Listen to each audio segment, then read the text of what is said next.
It has been said that no two sisters were ever less alike. One reserved and proper, the other lively and controversial. One the anchor of a commonwealth of nations, the other a figure searching for purpose in life. They grew up in a very, very different kind of world, a world of aristocracy, of deference, of people knowing their place. I think they were quite different from an early age, and they went on being different. I think they were both very sound people, both very committed in their different ways. I suppose that the Queen had so much more responsibility on her shoulders, and Princess Margaret didn't have those things to think about, so carved a different path through life. Queen Elizabeth II and Princess Margaret are among the most photographed women in history. Their every appearance followed by press and public. They are familiar the world over. But what of the real women behind the show and splendour? Beyond the balcony and cheering crowds, beyond the crown itself. Elizabeth is really both an embodiment of the old England that she grew up in and the new, fast-changing modern world that she increasingly adapted to. The Queen always thought of her sister as an enigma. It's always very difficult to work out with Princess Margaret which half of her you're talking about, the royal half or the rather dashing half. There's a huge affection between them that survives the ups and downs of their individual life.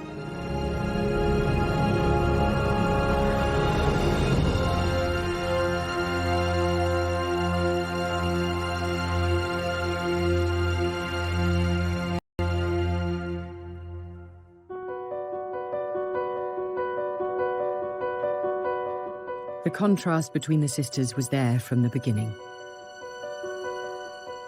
Elizabeth was born in the placid surroundings of London's Mayfair on the 21st of April 1926. 4 years later, during a storm in rural Scotland, Margaret came into the world. Their parents were the Duke and Duchess of York, Albert and Elizabeth. Albert, or Bertie as he was known, was the second son of the King, George V. Elizabeth was a mature, rather serious child, with a love of dogs and horses shared with her grandfather, the King. Margaret, however, was a very different character. It very quickly became obvious that Margaret was the cheekier, the more humorous, the more mischievous, but lacked her sister's quite extrovert qualities. Princess Elizabeth was quite a serious-minded child. She seems to have been naturally tidy, naturally orderly. But Margaret, from the start, was fun, she was vivacious. She was never corrected by her father, so she was something of a wild child. She was very precocious and got away with an awful lot. The Duke of York was used to say, Lilibet is my pride and Margaret is my joy. And as far as Princess Margaret was concerned, he really couldn't take his eyes off this child. I mean, she was so beautiful that he couldn't believe that he'd created this glorious and beautiful child, and then he rather spoilt her. The princess's public life began early, and here we see her during a Scottish holiday, arriving with a family party at a Highland gathering. Neither girl was prepared for the lives they were to lead. As two daughters of a second-born prince, Elizabeth and Margaret had no expectations of being thrust into the international spotlight. With the Duke and Duchess of York, there was never any anticipation that they would succeed to the throne, and certainly never any expectation that Princess Elizabeth would come to the throne. It was, of course, always possible that George and Elizabeth would have further children, and a male heir would, of course, then leapfrog Elizabeth in line for the throne. So it was always a fairly remote possibility that she would become queen at her birth. The Duke and Duchess of York, us four, as the Duke called them, rather anticipated a cosy family life in the way that they were already enjoying. And they were a very natural family and a very loving family. It was the girl's uncle, the charming bachelor Prince David, who would be the next king. He was expected to marry and have children of his own, who would one day inherit the crown. Elizabeth and Margaret were set for a life of comfortable semi-obscurity. Until 1936, the year everything changed. Late on the 20th of January, King George V died at Sandringham.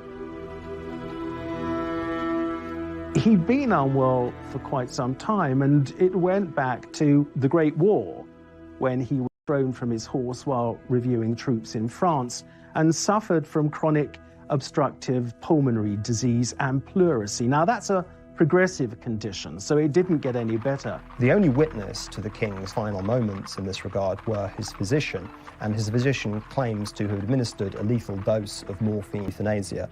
It was also thought that it was far better that the king's death should be announced in the morning paper, the Times, rather than the slightly more down-market evening papers. Elizabeth and Margaret's uncle David was proclaimed king and became Edward VIII. But the new monarch had never wanted the crown. Indeed, he was terrified by the idea. There was another complication. The king was in love with American divorcee Wallis Simpson and was set on marrying her. The wider British establishment, however, was far from taken with the idea. Wallis Simpson was loose, irreverent, dashing, very much symbolised that kind of New World glamour, which endeared her very greatly to Edward, but did not endear her to the remainder of the family. Wallis had been twice divorced, and that was unheard of in the British monarchy and in those social circles. And so that was a reason for not liking her. He very much didn't really want to be king. He may not have even been able to voice that, but unless he was even stupider than I think he was, he must have realised that nobody was going to accept a woman as queen with two husbands living. That was the problem. The secular head of state is also the supreme governor of the Church of England. He was about to go through a coronation ceremony that is very similar to the kind of consecration that a priest goes through. Anointed with holy oil, with water, it's a dedication. For such a clear hypocritical breach to exist as him marrying a divorcee would, especially in the context of these times, have been wholly unacceptable. I don't think he took at all well to being monarch. I think he didn't have the patience for it.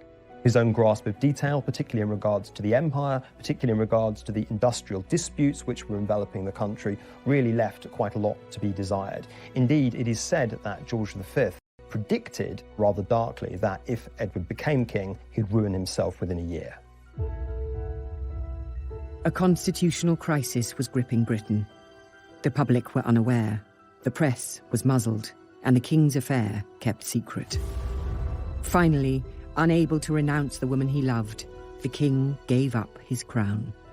On December the 11th, 1936, Edward abdicated. He had been king less than a year. It was a shock.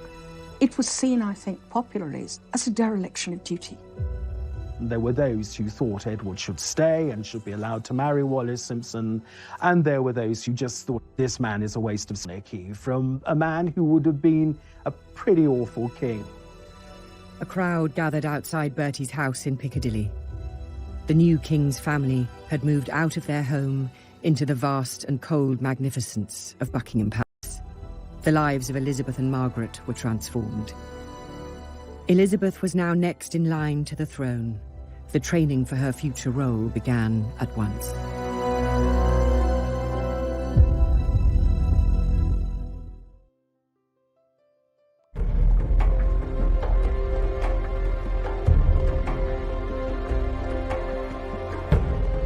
In 1936, following the abdication of Edward VIII, the throne passed to Elizabeth and Margaret's father, Bertie. He became George VI. On the 12th of May 1937, he was crowned at Westminster Abbey. George was wholly unprepared for being king. He himself said that it was like a lamb being led to the slaughter. There was an established convention of not using first Christian name, but using middle names to rule under, and he chose George simply because within the Hanoverian tradition there had already been 5 Georges, and course, the previous monarch was called George II, and he wanted very much to embody stability after the chaos and confusion of the abdication crisis.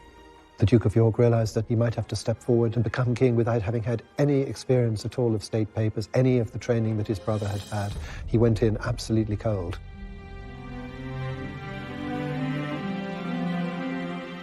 King George would ensure that his elder daughter Elizabeth would be more prepared for the role of monarch. From 1938, she received private tuition from Sir Henry Martin, the Vice Provost of Eton College. Her father explained the nature of the official dispatch boxes that were the monarch's everyday duty. Margaret was excluded. The sisters' once identical upbringing was diverging. That expectation of being well educated does not extend to Margaret, who continues to be educated as a well-mannered, accomplished girl who was expected to go on and marry.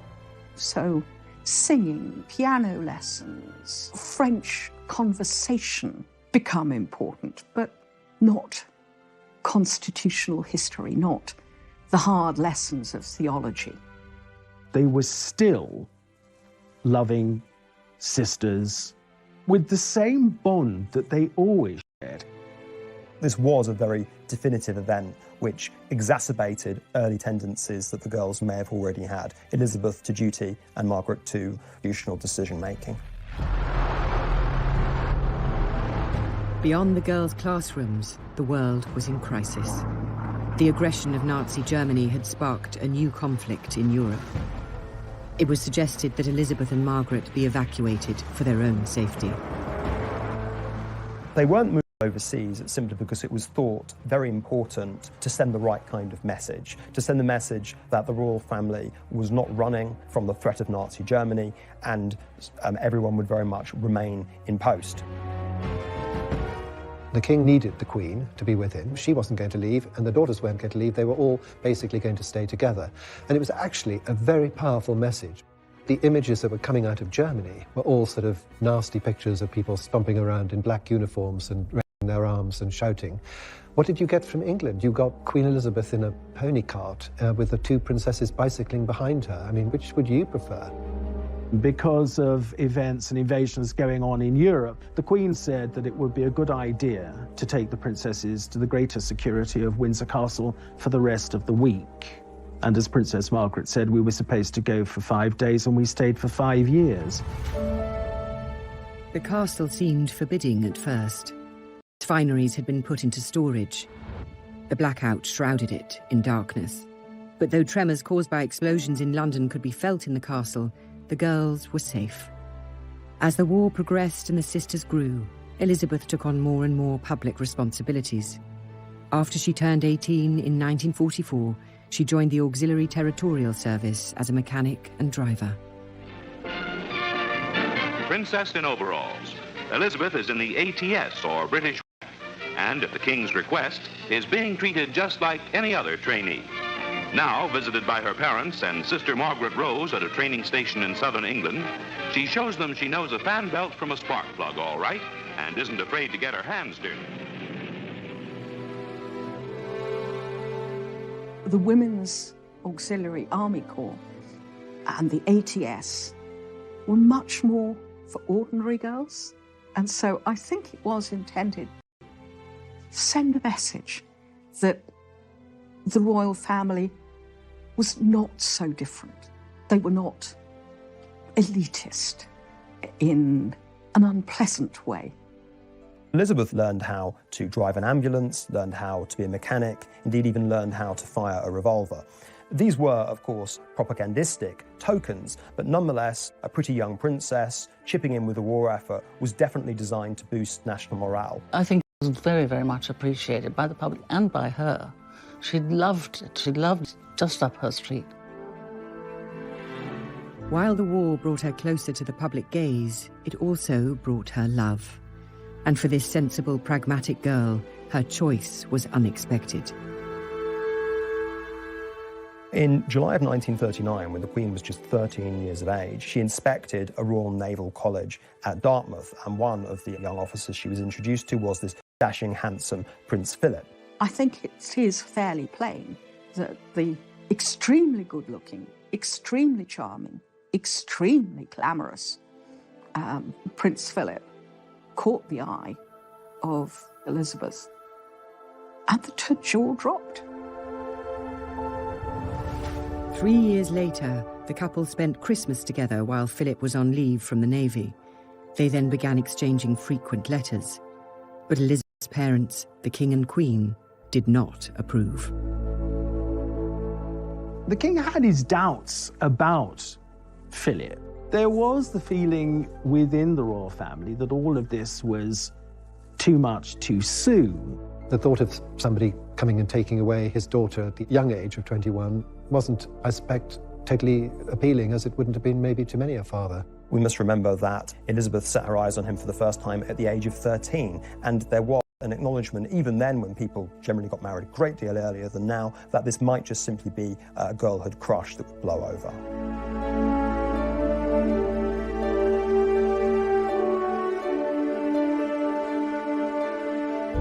The King and Queen's resistance had been defeated. On the 20th of November 1947, Elizabeth and Philip were married at Westminster Abbey. Margaret was among the bridesmaids.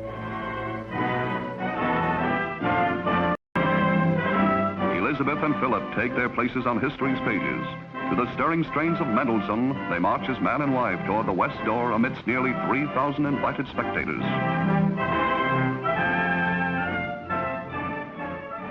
The wedding itself was a very grand affair, a deliberately grand affair against this backdrop of austerity. Rationing was still on, if anything slightly more severe. She may have been heir to the throne, but she couldn't be seen as claiming special privileges. Though you have a lavish dress, it's by no means as lavish as other royal brides. The wedding was the first big royal occasion since the King and Queen's coronation 10 years before. And Winston Churchill referred to it as a flash of colour on the road we have to travel. The following year, Elizabeth gave birth to a son. Charles was born on the 14th of November 1940. This meant Margaret was no longer next in line to the throne. I think that Margaret had already accepted that her sisterly relationship with Elizabeth had changed once Philip was on the scene, and so in many respects the arrival of Charles didn't really change that. I don't think she had ever any expectation of being queen, any desire to be queen. And so, if anything, it was probably a relief. I'm sure that the first reaction that Princess Margaret had was, great joy. But I know that in later life there was a certain sort of feeling of being a younger sister, and other members of the royal family are always just told what to do. You will appear at 10 o'clock, or indeed at 10:03, your car will arrive, and you will do this, you will do that, and you will wear the following. So there was always a little bit of the younger sister feeling about the whole thing. In the post-war years, their father, the King's health declined. Both sisters took on more of his public duties. In September 1951, George VI had his left lung removed after a malignant tumour was discovered. The King was not told he had cancer, and the disease was not beaten. On the morning of February the 6th, 1952, the King died. He was just 56. Elizabeth was in Kenya when her father died, on an early rest stop in a planned tour to Australia. Elizabeth was always thought of by the King as being his protégé. Margaret was always thought of as being his pet, his light relief. And so when he passed away, both girls felt sad. Elizabeth felt sadness, then was overwhelmed by duty. For Princess Margaret, it was absolutely awful. She had lost a father that absolutely adored her, and she had no role whatsoever. Elizabeth had left Britain as a princess.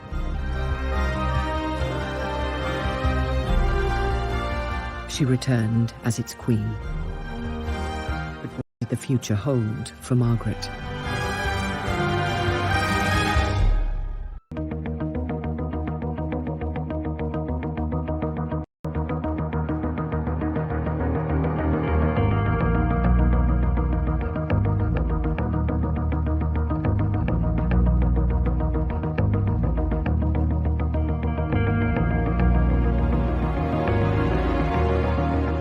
coronation of Queen Elizabeth II took place on the 2nd of June 1953. It was a lavish affair. Westminster Abbey had been closed for months as preparations took place, and on the day itself, millions thronged the streets of London.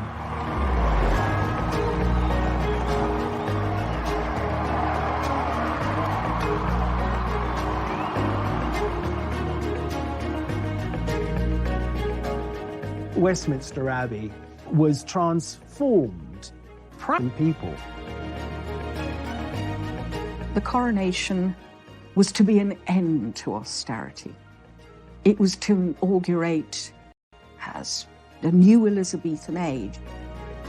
It was designed really to reaffirm Britain's status in a post-war world which had been turned upside down. A very glamorous young queen was there to optimistically lead the British people into the future. I do remember Coronation Day quite well because my father had tickets for some seats near Admiralty Arch through the army. He was in the army. And I remember sitting there and seeing the guests in their carriages coming towards Admiralty Arch where Churchill came along. And I remember opposite us his furious face sticking out of the window, glaring at the traffic jam in front of the arch. The coronation itself was the same ancient ceremony unchanged for centuries, but there was at least one touch of modernity. It was the first to be televised. Not that many ordinary people owned televisions. Britain was still mired in post-war austerity. Some goods were still rationed 8 years after the defeat of Germany, and on the international stage, Britain was declining as an imperial and military power. Nevertheless, the nation celebrated. Yet behind the pomp and glamour of that day lay family grief, disputes and scandals just waiting to explode. In the middle of preparations for the coronation, Margaret stunned Elizabeth by informing her that she wished to marry. Her desired husband was a man named Peter Townsend. He had been a wartime flying ace and had flown more than 500 missions and been shot down twice in the process. During the war, George VI decided that he would honour servicemen who distinguished themselves and would have them as a query for periods of 3 months. Recommended was the much decorated RAF fighter pilot, Group Captain Peter Townsend. Townsend and the King got on so well together. It is said the King referred to him as the son I never had, that the idea of a 3-month period in waiting as a query just went straight out of the window. After the King's death in 1952, Townsend's job disappeared, but the family did not wish to lose him. He was invited to join the Queen Mother's household as controller, a role he accepted. All the girls at Buckingham Palace took a shine to this guy, but the one who really fell in love with him was Princess Margaret. You can understand, perhaps, at that moment, having lost her father, she turned more to him than was perhaps advisable. He was there when her father died. Part of the inner circle of royal aides and servants who helped to comfort Margaret. After all, Margaret was devastated by her father's loss. This was a man who'd been close to, who'd been liked by her father. He was also, like her brother-in-law, a hero, and people liked heroes. It was still an age when we built heroes up. Townsend was 16 years older than Margaret and recently divorced. While these facts did not trouble Margaret, others were less happy. Well, there was opposition to the relationship for one simple reason, that he was already married, and he had a wife and he had 2 boys. Divorced people not really allowed to have a social life. And I think that sadly, that was what happened. He was quite a bit older than her, but I don't think that would have mattered. Under a law of 1772, all members of the royal family had to have the sovereign's permission to marry. Elizabeth was sympathetic. She could see the love between the couple, But she asked Margaret to wait until the coronation was out of the way and everything had settled down. Margaret left the meeting with her sister feeling hopeful. But when Elizabeth spoke to her private secretary, Sir Alan Lascelles, he was horrified and urged Elizabeth to send Townsend abroad. Elizabeth was caught between love for her sister and her responsibilities to the legal and religious bodies she headed. She loved Margaret and she wanted her to be happy. I think it was incredibly difficult for her. All of politicians, with some exceptions including Winston Churchill, were advising her that this marriage should not go ahead. And as such a new monarch, she didn't want to risk the potential friction for really putting up strong opposition against what the political classes were telling her. In other words, she put duty before her own private feelings. The Queen is temporal governor of the Church of England, and the Church of England did not, would not recognise divorce. She agreed to send Townsend abroad. He was appointed heir attaché in Brussels. Townsend was stunned by this exile. He did not even get a chance to say goodbye to Margaret, who was on a royal tour in Africa at the time. Margaret was left bitter. Her own sister was queen but could not have correspondence. The couple believed they had only to wait. It was also obviously part of the plan that if Margaret and Townsend had to wait 2 years, it was pushing the princess closer to her 25th birthday. And the importance of that was that at 25, a member of the royal family could petition Parliament for permission to marry. And if both houses didn't oppose it, then they could have a civil marriage. And that was, I think, what was happening here.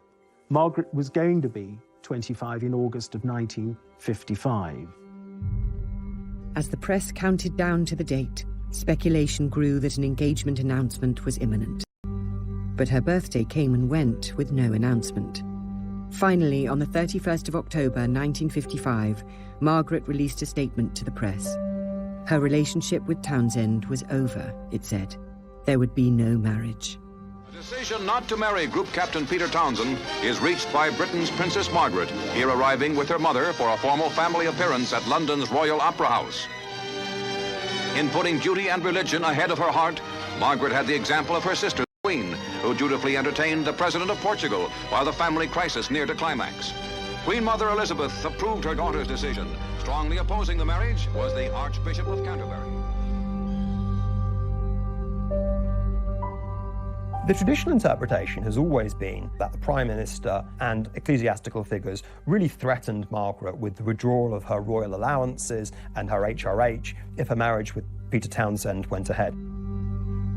The government of the day, under the premiership of Anthony Eden, had actually done something of a U-turn. Far from opposing the marriage, they had paved the way for Margaret and Peter Townsend to marry if they still wished to do so. A formula was found, which would have meant that she could have retained her status as princess.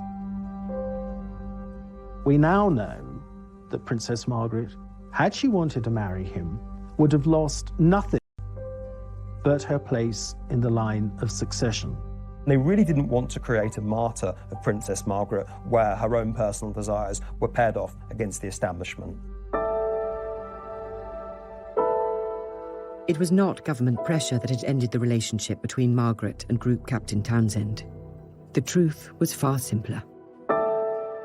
Contained in the files released by the National Archives is a letter that Princess Margaret wrote in private and in secret to, and only by seeing him that I can properly decide whether I want to marry him or not. The crunch is obviously that she had decided, and he also, no doubt, had decided that their love was no longer strong enough for them to marry.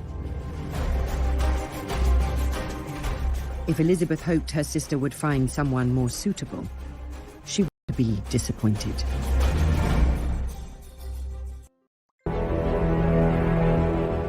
In the 1950s, Britain was struggling to adapt to a new era.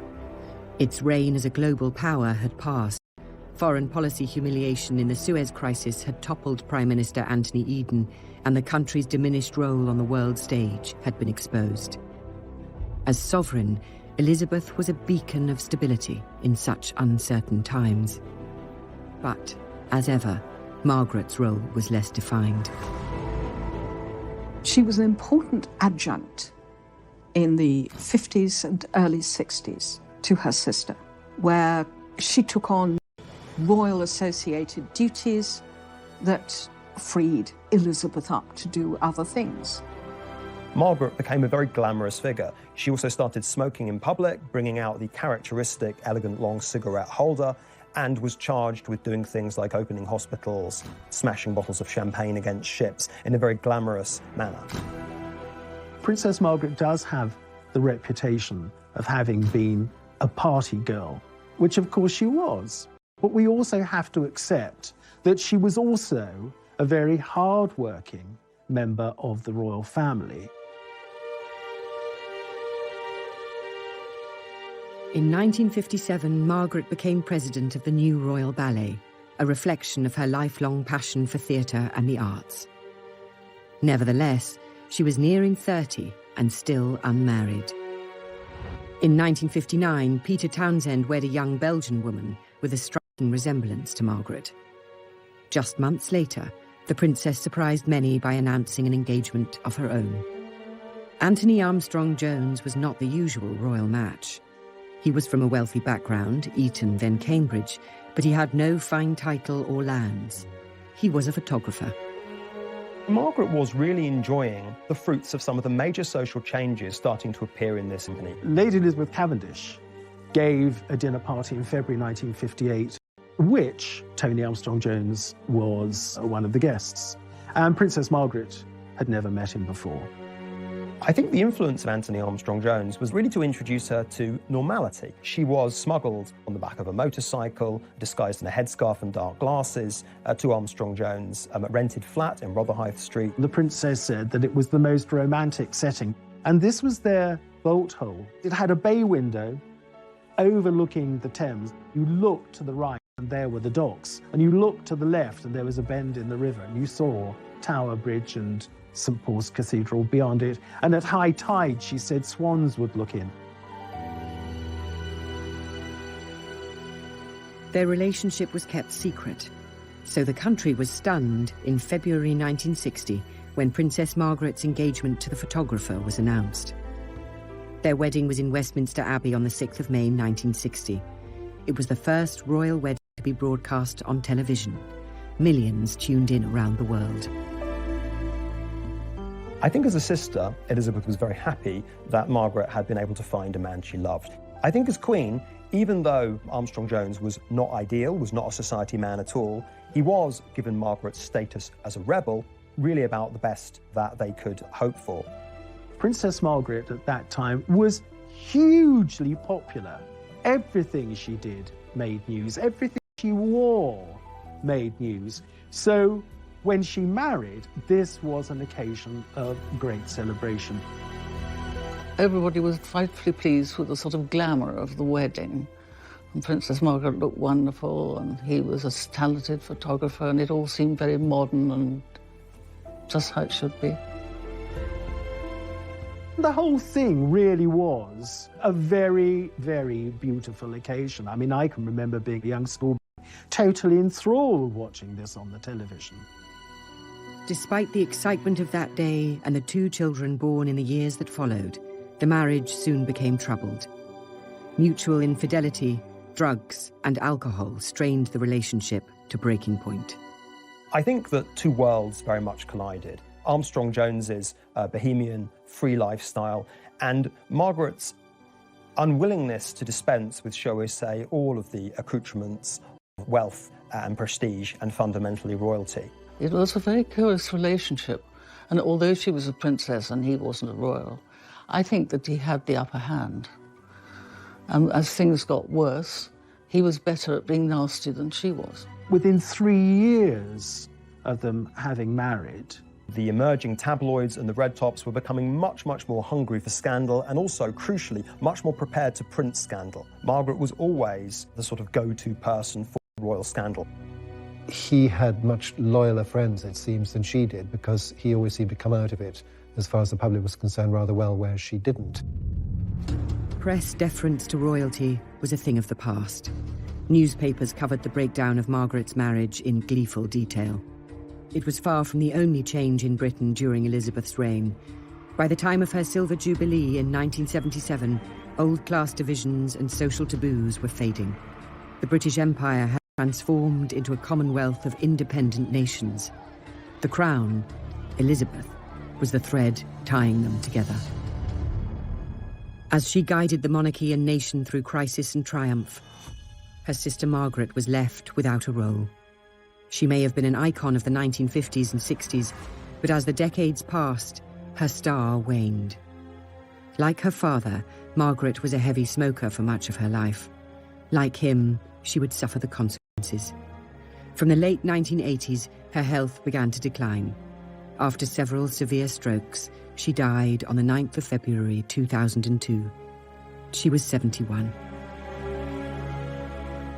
For the relationship between Elizabeth and Margaret, there was this bond of love between them that had been there from the time Margaret was born to the day that Margaret died. At her funeral, the Queen perhaps showed the most public emotion we have ever seen on a public occasion, where her eyes, I suppose, really betrayed the sadness she was feeling.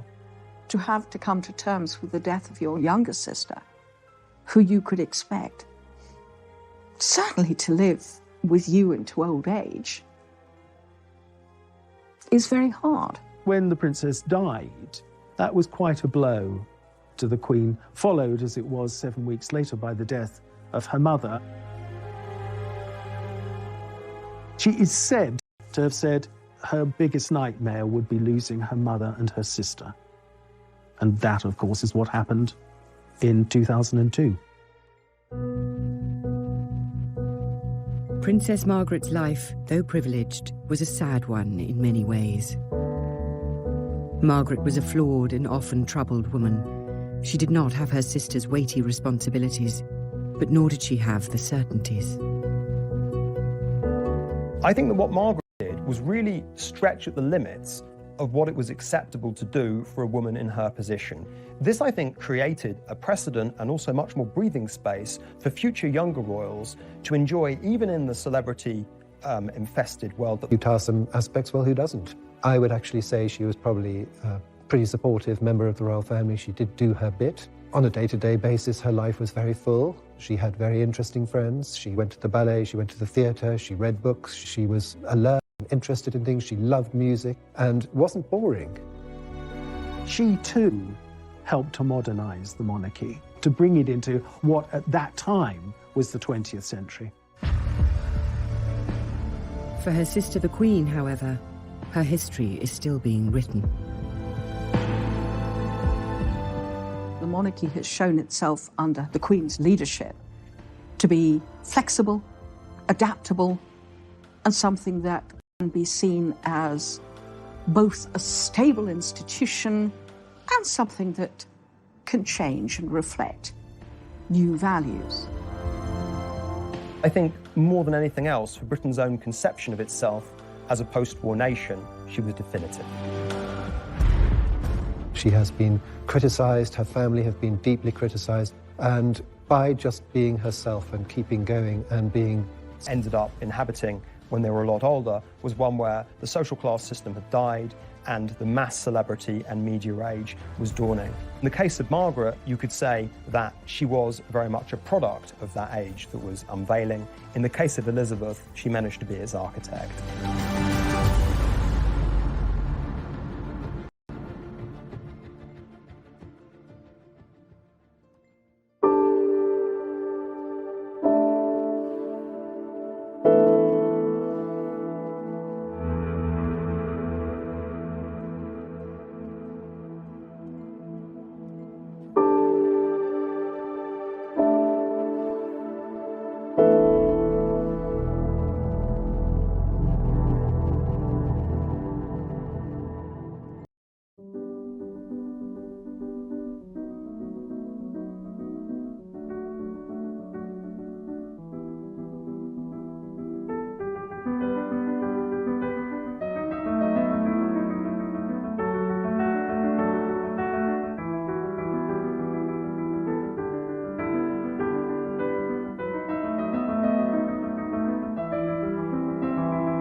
was vivacious. She was never corrected by her father, so she was something of a wild child. She was very precocious and got away with an awful lot. The Duke of York was used to say, Lilibet is my pride and Margaret is my joy.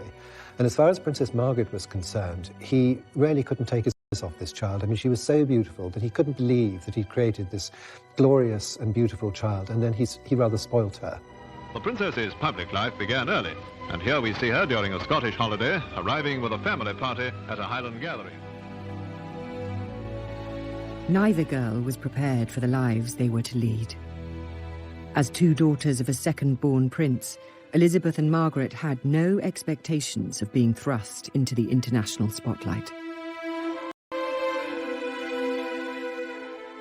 With the Duke and Duchess of York, there was never any anticipation that they would succeed to the throne, and certainly never